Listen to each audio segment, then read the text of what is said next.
Eiropā Formulas 1 sacīkšu automobīļi radās pēc Otrā pasaules kara, kad sacīkšu klašu daudzveidība tika ieviesta kārtība. Sacīkšu auto pasaulē virsotnē kļuva Formula 1, kas vēl aizvien spēlē galveno lomu arī mūsdienās. Startautiskā līmenī zemākās sērijas tiek sauktas par Formula 2, Formula 3 un Formula 4. Par ASV Formulas virsotni tiek uzskatīta karta sērija. Papildus šīm sacensībām notika arī daudzas reģionālās un nacionālās sacīkšu sērijas. 1985. gads iezīmēja divus svarīgus notikumus mūsu formulas automobīļa ražotājiem.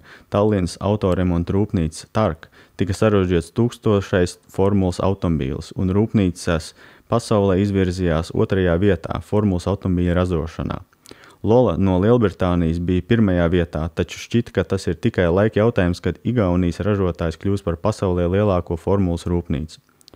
Igaunijas stāsts sākās 1957. gadā, kad sacīkšu braucējs Ants Seiler devās pie Tallinas autoremonta rūpnīcas direktora ar priekšlikumu ražot formulas automobīlu rūpnīcā.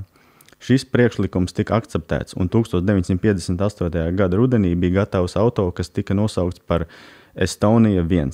Tas pirmajā sacīkstēs uzstādīja trases rekordu, kas piesaistīja valdības amatpersonu intereses par autosportu valstī.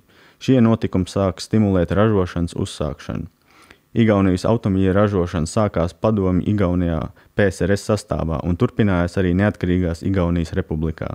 2001. gadā ražošana beidzās un rūpnīca pabeidza pēdējo Estonia modeli 26 H9.